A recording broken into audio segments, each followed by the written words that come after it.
हेमंत सोरेन का मैटर है वो अपना झेलें, कोई दूध के धुले तो है नहीं। मींस का मतलब what material bloody hell. 100 crore का जो फोन पे बात कर रहा है वो 1000 करोड़ का गुंडे जो हैं बीजेपी के, जितने लोग कैश का ट्रांजैक्शन करेंगे वो सारे के सारे पीएमएलए में आएंगे। इतना बड़ा क्रिमिनल गुजरात का, ये मैंने ऐसे ही कहा उसको कि तुम डिजर्व नहीं करते हो। वो जुडिशियल माइंड वाले नहीं आएंगे, वो सब चोर बदमाश गुंडे लफंगे, हत्या करने वाले, बलात्कार करने वाले, यही सब इसी सब का गैंग है। 30 लाख से ज्यादा अगर आप कैश रख लिए तो आप पीएमएलए में जाने वाले हैं अंदर। सबसे ज्यादा सरकारें किसने गिराई? नरेंद्र मोदी ने गिराई। सबसे पहले किसको गिरफ्तार करना चाहिए? प्रधानमंत्री मोदी को। नरेंद्र तोमर का बेटा फोन पे ओपनली बात कर रहा था किसी से कि 100 करोड़ लगेगा। सबसे पहले तो अर्जुन मुंडा, मैं नाम लेके बोल रहा हूं, उसको छूने से गिरफ्तार हो जाएगा उसको। कोयला का कुछ घोटाला हुआ है, कोयला खनन में। नमस्कार, मसाल न्यूज में आप सभी का स्वागत है। दोस्तों, आज हम जिस विषय पर बात करने जा रहे हैं वह विषय बहुत ही गंभीर है और एक्ट और कानून से रिलेटेड ये मैटर है। आप अभी लगातार सुन रहे हैं पीएमएलए मैंने prevention of money laundering act, जिसके अनुसार या जिसके तहत ईडी कार्रवाई करती है, किसी पे भी कार्रवाई कर सकती है। आप पिछले 1.5 साल से देख सकते हैं कि ईडी कितने करप्ट लोगों के खिलाफ एक्शन लिया है, खासकर विरोधियों के खिलाफ ज़्यादा। तो सबसे पहले हम चाहेंगे कि पीएमएलए के बारे में आपको थोड़ी जानकारी दे दिया जाए। इस संबंध में हमारे सामने मौजूद हैं सुप्रीम कोर्ट और हाई कोर्ट के वरिष्ठ अधिवक्ता श्री अखिलेश श्रीवास्तव जी। सर, आपका स्वागत है मसाल न्यूज में। तो हमारे दर्शक को थोड़ा इस एक्ट के बारे में बता दे ताकि वो जागरूक हों कि ये एक्ट है क्या। देखिए, बहुत सख्ती से हमको कहना पड़ेगा कि पीएमएलए इस देश का एक फ्रॉडुलेंट कानून है, एक फ्रॉड है। PMLA is essentially a fraud against the people of India। इसको बनाया ही गया है कि जो हिंदुस्तान के जो भी लोग सत्ता के खिलाफ बोलेंगे, बनाने वाले बीजेपी वाले नहीं हैं, दोनों मिलके बनाए हैं। बनाने वाले कांग्रेसी मुख्यतः। हाँ, 2005 तो बीजेपी वालों को इतनी अकल नहीं है। बीजेपी वाले तो कांग्रेस वाले जो बना के गए, जो रास्ता बना के गए उसी पर चल रहे हैं और उसका पूरी बेदर्दी से, मतलब उन लोगों ने जो गलतियां की थी उसका पूरी बेदर्दी से अपने फेवर में इस्तेमाल कर रहे हैं। क्योंकि करके ये जीत नहीं सकते हैं, काम करके बीजेपी वाले जीत नहीं सकते हैं, क्योंकि इनके यहाँ पढ़े लिखे लोग होते नहीं हैं, है ना, अच्छे लोग नहीं होते हैं। कुछ करने के लिए 2 चीज़ बहुत ज़रूरी है, पढ़ा लिखा बहुत ज़रूरी होना है, पढ़ा लिखा होना चाहिए और अच्छा होना चाहिए, जो बीजेपी में मिलते नहीं है। बीजेपी में सब वही दंगाई, क्या नाम है, दंगा फसाद करने वाले, हत्या करने वाले, बलात्कार करने वाले, यही सब इसी सब का गैंग है बेसिकली बीजेपी। तो बीजेपी की कैपेसिटी नहीं है कि वो कोई कानून अपने से बना दे। कानून तोड़ने में अगर सबसे ज़्यादा लोग आपको मिलेंगे तो भाजपा में मिलेंगे। तो ये जो कानून है, सबसे पहली बात तो ये मैं दोहराता हूँ कि ये जो कानून है ये कानूनी नहीं है, ये निहायत ही अनकॉन्स्टिट्यूशनल, असंवैधानिक। सुप्रीम कोर्ट कुछ भी कहे, सुप्रीम कोर्ट के वक्तव्य से हमको लेना देना नहीं है। तो हमारी समझ ये है कि ये एक अनकॉन्स्टिट्यूशनल एक्ट है, ये कानून है ही नहीं। ये प्रताड़ित करने के लिए लोगों को, क्या नाम है, गैर वाजिब चार्जेस लगा के, फर्जी चार्जेस लगा के उनको गिरफ्तार किया जाए, उनको जेल में बंद रखा जाए। तो इस तरह का जो फर्जी कानून है, जिसको बनाया ही इसलिए गया है कि उसका इस्तेमाल विरोधियों पर हो, तो विरोधियों पर है, हो रहा है। हाँ। सारे के सारे विरोधी पीएमएलए में आ रहे हैं।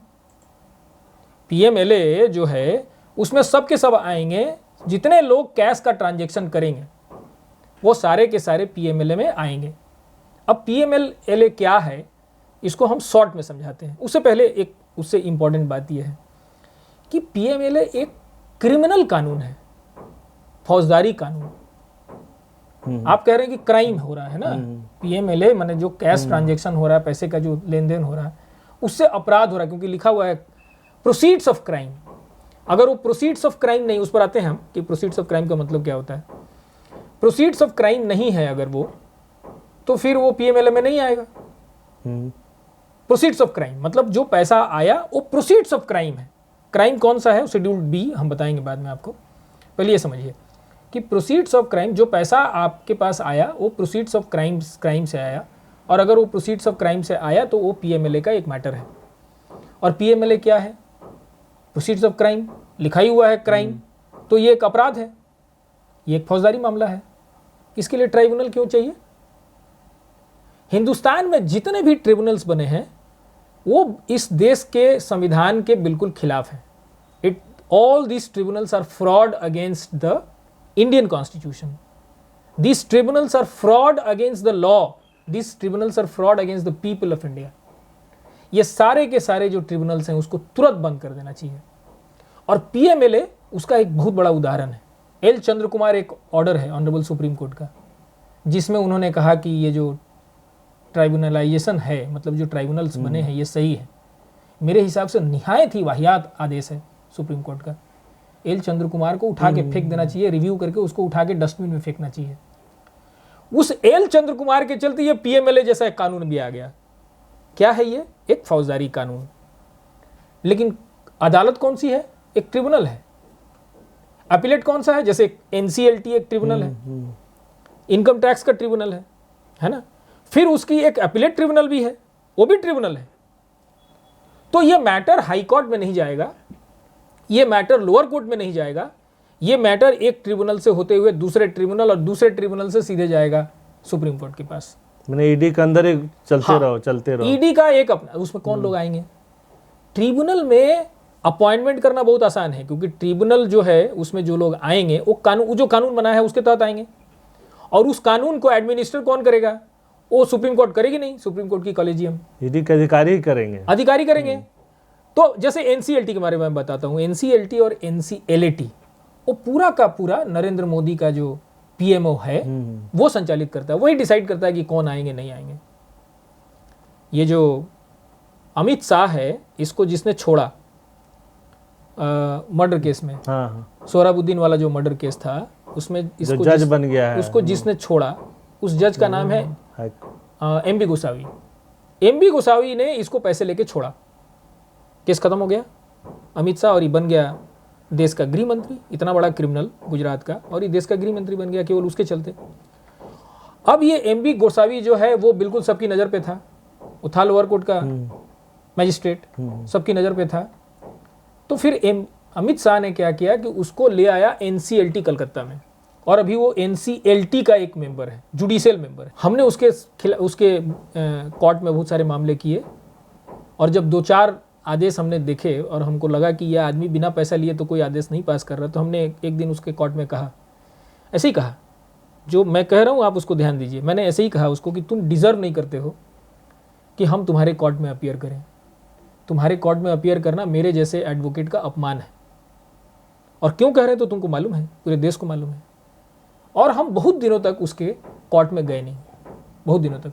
जब डिवीज़न बेंच बना और इनकैब का मैटर लगा, उसमें एक चार्टर्ड अकाउंटेंट आया उसके साथ, वो भी महाचोर है, गुप्ता।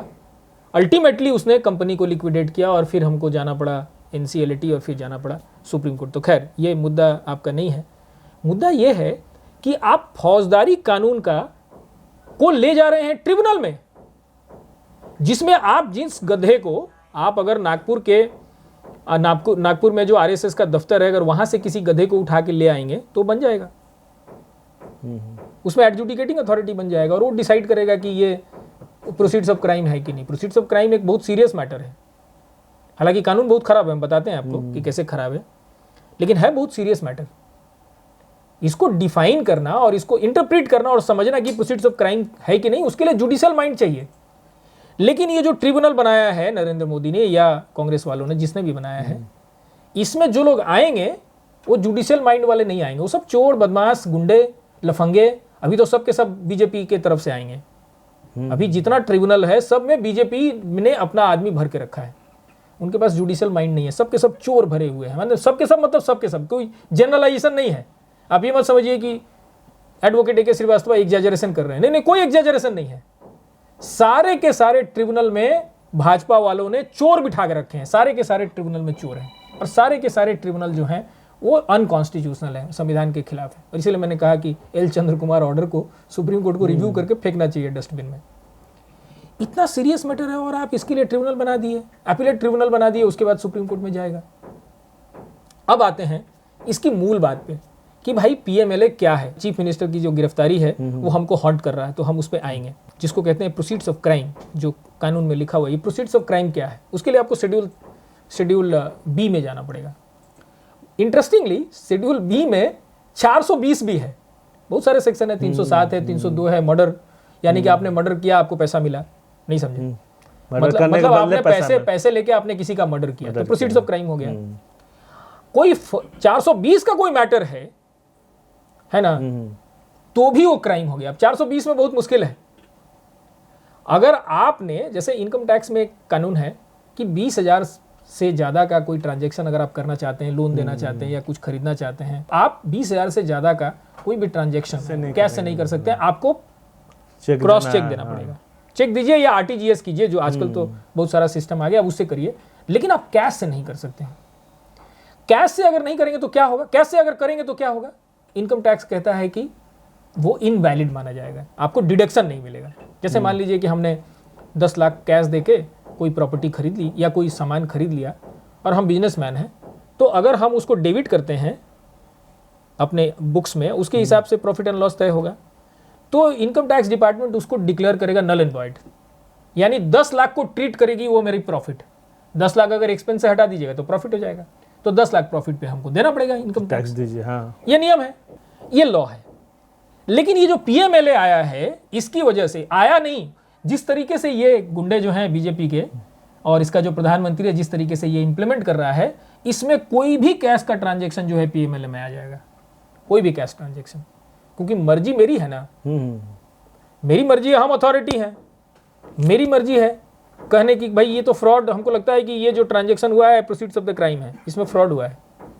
कोई जमीन बेची, मान लीजिए हमने कोई जमीन बेची, 1 करोड़ रुपए में बेची, 50 लाख रुपया हमने कैश में ले लिया, 50 लाख रुपया हमने चेक में ले लिया, तो ये 50 लाख रुपया जो है उसको पीएमएलए का जो ऑफिसर है वो आगे कहेगा ये तो फ्रॉड किया मिस्टर श्रीवास्तव ने, एडवोकेट श्रीवास्तव, ये तो अब प्रोसीड्स ऑफ क्राइम है।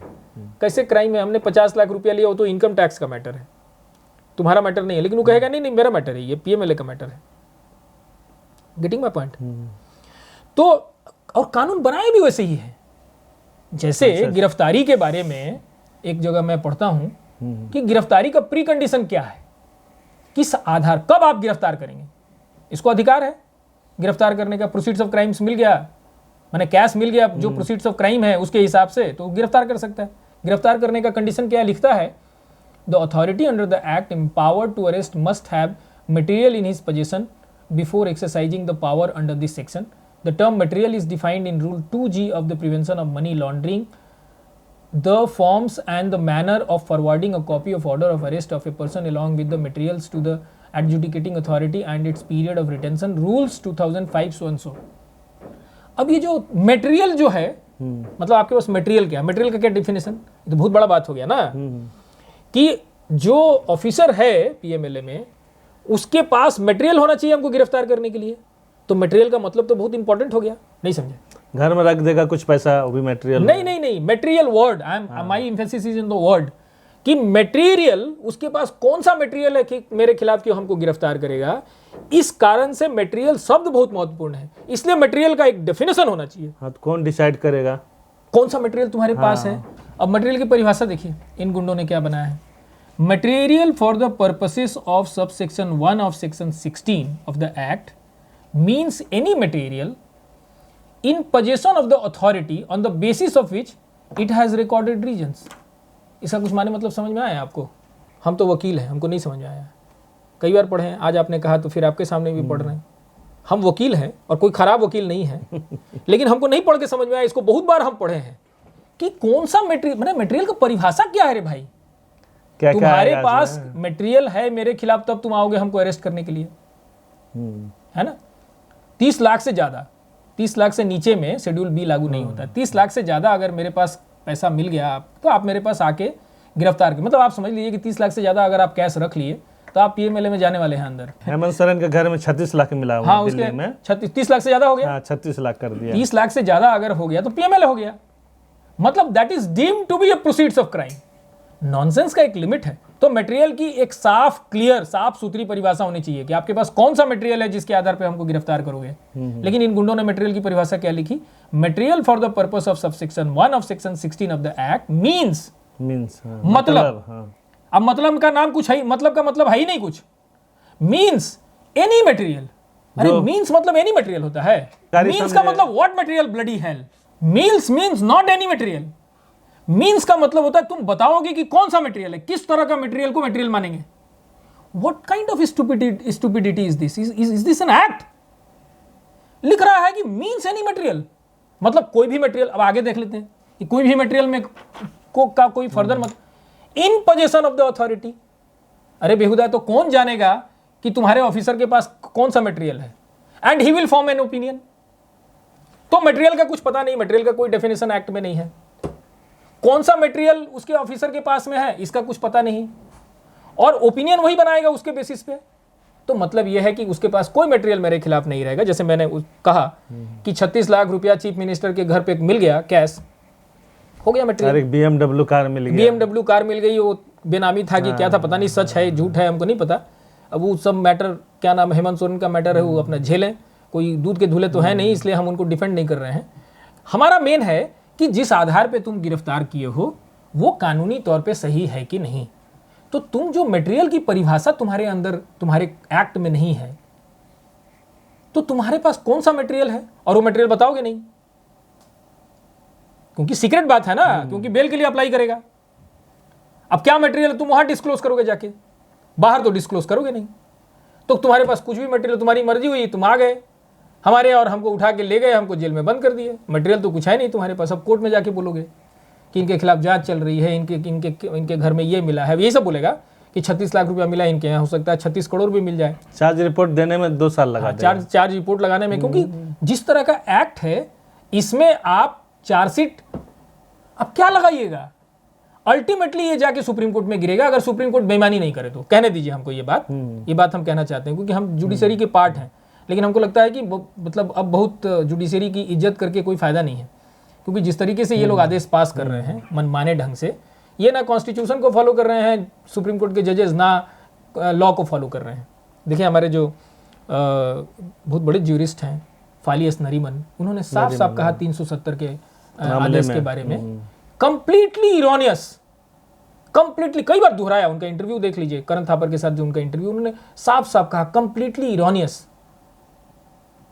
और भी एक जज हैं, उनका बहुत नाम है, लोकुर साहब, आप उनका इंटरव्यू सुन लीजिए, उसी के साथ क्या नाम है, करण थापर के साथ उनका इंटरव्यू आप देख लीजिए कि वो क्या बोल रहे हैं। तो जिस तरीके से सुप्रीम कोर्ट के जजेस फैसला दे रहे हैं, इसलिए उनके आदेश के हिसाब से और उनको बहुत इज्जत करके हम कोई बात नहीं कहेंगे। हम तो कानून की मेरी जो समझ है उसके हिसाब से कहेंगे, आपको कंटेम्प्ट करना है करिए, बिना किसी मटेरियल के, बिना किसी आधार के। पीएमएलए में जो इसके ऑफिसर्स हैं उसको इतना पावर है कि वो हमको गिरफ्तार कर सकती है, और उसके बाद हमको 2 साल जेल में बंद रखेगी, और नीचे से लेके ट्रिब्यूनल तो देगी नहीं, ट्रिब्यूनल तो बनाया इसलिए कि बेल नहीं मिले। वो ट्रिब्यूनल जो है, बेल के जितने कानून हैं इस देश में स्थापित, उसको सुन के उसको डस्टबिन में फेंक देगी। अपीलेट ट्रिब्यूनल भी उसको उठा के डस्टबिन में फेंक देगी। सुप्रीम कोर्ट सुनेगी, सुप्रीम कोर्ट देगी नहीं, क्योंकि सुप्रीम कोर्ट के सारे जजेस चीफ जस्टिस से लेके नीचे तक सरकार के दबाव में है। मोरालिटी की भी कमी है, पूरा डिजेनरेट हो गया। लगता है कि सुप्रीम कोर्ट में मोरालिटी नाम की कोई चीज दिखती नहीं है। दिल्ली का जो मनीष सिसोदिया जी का केस है, 1 साल से ज्यादा हो गया, अभी तक बेल नहीं मिला। एब्सोल्युटली, बेल सुन नहीं रहे हैं।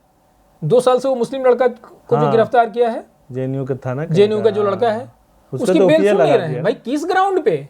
2 साल तक तुम उसको जेल में किस ग्राउंड पे रखे हो? 2 साल तक चार्जशीट नहीं फाइल हुआ। What nonsense is this? 90 days है ना। जो सुप्रीम कोर्ट का भी रोल जो है बहुत खराब है। तो आप ये लोग पकड़ लेंगे और सुप्रीम कोर्ट सुनेगी नहीं, आपको बेल मिलेगा नहीं, 2 साल ऐसे ही सड़ जाइए, लाइफ आपकी जिंदगी खराब हो गई जेल में।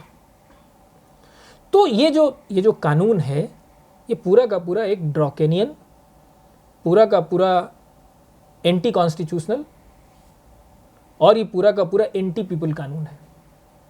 और ये कानून बनाने वाले जो दिमाग लगाए हैं, उनके खिलाफ अभी इस्तेमाल कर रहा नरेंद्र मोदी और ये भाजपा वाले गुंडे। सबसे ज़्यादा केस कौन इस्तेमाल करता है? सबसे ज़्यादा प्रधानमंत्री करता है।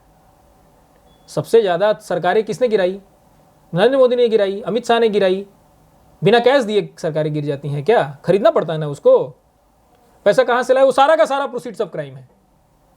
क्योंकि एक भी पैसा जो ये लोग प्रधानमंत्री नरेंद्र मोदी और अमित शाह जो इन लोगों ने खर्चा किया एमएलए को खरीदने में और सरकार को गिराने में, इसमें भी कोई भी पैसा इनके बाप दादों ने तो कमा के रखा नहीं है। ये सब तो चोरी का पैसा है। तो सबसे ज्यादा पीएमएलए में किसको गिरफ्तार, सबसे पहले किसको गिरफ्तार करना चाहिए? प्रधानमंत्री मोदी को, अमित शाह को। आपने सुना होगा एक इंटरव्यू जो नरेंद्र नाम से एक जो इनका मिनिस्टर है, नरेंद्र तोमर, हाँ, नरेंद्र तोमर का बेटा फोन पे ओपनली बात कर रहा था किसी से कि 100 करोड़ लगेगा। प्रोसीड्स ऑफ क्राइम है कि नहीं? उसके पीछे ईडी क्यों नहीं लगा? हाँ, ईडी को जाना चाहिए था ना। 100 करोड़ का जो फोन पे बात कर रहा है वो 1000 करोड़ का घोटाला कुछ कर रहा होगा। वो सारा का सारा प्रोसीड्स ऑफ क्राइम है। इनका जो हिसाब है, इनका जो समझ है, इनका जो मतलब है कानून में, और प्रैक्टिकली जो ये कर रहे हैं जिसके आधार पर प्रोसीड्स ऑफ क्राइम था कि नहीं? तुम क्यों नहीं जाके नरेंद्र तोमर को गिरफ्तार किया और उसका बेटा को गिरफ्तार किए? तो गिरफ्तारी अगर पीएमएलए को इंप्लीमेंट किया जाए एज इट इज, तो सबसे पहले गिरफ्तार होगा इस देश का प्रधानमंत्री नरेंद्र मोदी, उसके बाद गिरफ्तार होगा इसका जो सिपहसालार है अमित शाह वो, और इसके सारे बीजेपी के सारे, झारखंड में कोई बीजेपी का ऐसा नेता नहीं बचेगा जो इस पीएमएलए में गिरफ्तार नहीं हो। सबसे पहले तो अर्जुन मुंडा, मैं नाम लेके बोल रहा हूं, उसको छूने से गिरफ्तार हो जाएगा। उसको पीएमएलए के ऑफिसर उसको खाली छुए एक बार और 4 सवाल पूछे, वो दूसरे दिन जेल में रहेगा। तो this act is basically is not an act, ये अपने आप में एक क्रिमिनल एक्ट है। It's criminal, this act itself is a criminal, unconstitutional है, ये क्रिमिनल एक्ट है। हाँ। और इसको बनाया इसीलिए कि अपने विरोधियों के लिए खिलाफ इस्तेमाल हो। तो हम उम्मीद करेंगे कि अगर ये हारता है, कांग्रेस वाले आते हैं, तो कम से कम ये प्लेज लेके आए, ये ओपनली घोषित करके आए कि पीएमएलए और यूएपीए जैसे कानून जो है हम हटाएंगे। इस संबंध में बहुत सारे लोग जो है सुप्रीम कोर्ट में याचिका भी दायर किया कि इस पर जो है ये होना चाहिए, इसका रिव्यू होना चाहिए, क्योंकि इसका एकदम खुलेआम जो है उल्लंघन हो रहा है। तो सुप्रीम कोर्ट ने कहा कि नहीं, रूल रेगुलेशन ये जो एक्ट है ठीक है, हाँ, इसमें आप जो है किसी को जानबूझ के तंग करने का मंशा से नहीं करना चाहिए। इसको कौन तय करेगा? उसको डिसमिस करने का सुप्रीम कोर्ट के पास बहुत अच्छा एक तरीका होता है। वो इसमें से एक पैरा कहीं से पढ़ेगी और बोलेगी देखिए रीजनेबल ये है, प्रोटेक्शन आपके लिए है। एक लाइन पढ़ेगी और बोलेगी देखिए ये हमको लगता है कि बिल्कुल रीजनेबल प्रोटेक्शन है आपके लिए, इसलिए इस लॉ को हम कुछ नहीं करेंगे। This entire law is unconstitutional. मैं कितनी बार बोलूँ, मैंने कई बार दोहरा दिया इस बात को। और ये एक क्रिमिनल एक्ट है, इट्स नॉट एन एक्ट। ये अपने आप में एक तरह से क्राइम है। इस एक्ट को इनैक्ट करना ही एक तरह से क्राइम है। लेकिन सुप्रीम कोर्ट कहेगी कि आपके लिए प्रोटेक्शन है इसमें, हमने पढ़ लिया, ये देख लीजिए इस पैरा में ये लिखा हुआ है, और उस ग्राउंड पे बाकी सारे चीजों को दरकिनार करके उस पिटीशन को उठा के फेंक देगी। यही कर रही है सुप्रीम कोर्ट। सर अभी जो तो हाल बोलना पड़ेगा आज की, अब ये साफ साफ बोलना पड़ेगा। जैसे उन्होंने कहा, क्या नाम है, फालिन एस नरीमन साहब ने, टोटली इरोनियस, कंप्लीटली इरोनियस, उन्होंने कई बार दोहराया अपने इंटरव्यू में, टोटली इरोनियस। और अब एक दूसरा इंटरव्यू मैंने देखा जिसमें उन्होंने कहा कि जजेस, बहुत सारे जजेस के तो स्पाइन ही नहीं है। हमको लगता है कि जब से ये मिश्रा जी थे, उड़ीसा वाले चीफ जस्टिस बने थे, दीपक मिश्रा के बाद हमको लगता है कि सुप्रीम कोर्ट में मतलब स्पाइन वाले अगर कोई जज आए तो वो एक नारीमन साहब के जो बेटे हैं, रोहिंग्टन नारीमन, उन्हीं के पास स्पाइन था, और तो हमको दिखता नहीं है जिनके पास स्पाइन हो। तो ये बहुत खराब स्थिति है। ये जिस तरीके से सुप्रीम कोर्ट जिस तरीके से अलाउ कर रही है इस तरह के कानूनों को, और डिक्लेयर कर रही है कि वैलिड है। कि अभी जो हाल में झारखंड के मुख्यमंत्री हेमंत सोरेन को जो अरेस्ट किया है इसी एक्ट के अंदर, तो इससे हम क्या समझे, या कानूनी है या जानबूझ करके विरोधियों को परेशान करने के लिए या अपने खेमे में लाने के लिए वो ऐसा कर रहे हैं? इसमें आपकी देखिए, हम जो उसका जो केस है, एक तो अब सच किसी को नहीं पता होगा प्रोसीड्स ऑफ क्राइम क्या मिला है, तो पता ही नहीं किसी को, इसको पीएमएलए वाले को, ये तो किसी को पता ही नहीं है। तो उस पर हम स्पेकुलेट नहीं करेंगे कि क्या उसके पास है, हमको मालूम नहीं है, तो हम कुछ बोल नहीं सकते। लेकिन हम इसका एक बीजेपी का एक नेता है रविशंकर प्रसाद, कानून मंत्री था, उसका एक इंटरव्यू सुन रहे थे। उसने कहा कि सेना की जमीन में कोई घोटाला हुआ है, उसके बाद कोयला का कुछ घोटाला हुआ है, कोयला खनन में, और फिर अवैध खनन, ये 3 आरोप उसने लगाए हैं। तो हम मान के चले क्योंकि ये भाजपा वाले हैं वही करवा रहे हैं, तो ये तीन चीज होगा। ये जो 3 आरोप हैं उसके तहत कुछ इकट्ठा किया होगा इसने, पीएमएलए वाले ने, ये ना 3 होगा। लेकिन अभी उसकी गिरफ्तारी हुई है सेना वाले मैटर में। उस सेना वाला जो जमीन का मैटर है, कंट्रोवर्सी है, उसमें उसकी गिरफ्तारी हुई है। तो हमने उस ट्वीट में उसको जवाब में लिखा, जवाब नहीं देगा, जवाब देता भी नहीं है लोग, क्या जवाब देगा, चोर है सब, गुंडे हैं सब, क्या जवाब देंगे। हमने उसको लिखा कि सेना को जमीन कैसे मिली, नहीं समझे बात? ये झारखंड है ना, झारखंड है तो कानून समझ लीजिए आप भी, ताकि लोग भी समझ लें कि सेना को जमीन मिलेगी तो सरकारी जमीन मिलेगी। सरकारी जमीन जो है, सरकार की जमीन मतलब स्टेट गवर्नमेंट की और केंद्र सरकार की, वो जो जमीन मिलनी थी, वो जो कॉन्स्टिट्यूशन में लिखा हुआ आर्टिकल 294 और 295, उसके तहत केंद्र सरकार और स्टेट गवर्नमेंट को वो जमीन मिल गई, हर स्टेट में मिलती, और केंद्र की जो अपनी जमीनें थी वो मिल गई। तो ये सेना को, जिस सेना को लेकर ये कंट्रोवर्सी हुआ है कि सेना की जमीन में कुछ क्या नाम है, कंट्रोवर्सी है, उसमें कुछ सेल परचेज हुआ है जो इलीगल है। तो हम पहला सवाल पूछे कि सेना को जमीन कैसे मिली झारखंड में? सरकार ने जमीन दी, झारखंड सरकार ने, या केंद्र सरकार की कोई जमीन थी जो उसको 294 में मिली थी? वो जमीन क्या सेना को मिली थी? या 295 में जो जमीन मिली स्टेट को, 294, 295 वो सब एक ही बात है। इसमें जो जमीन मिली आर्टिकल के तहत, क्या वो जमीन थी? नहीं, वो जमीन नहीं थी।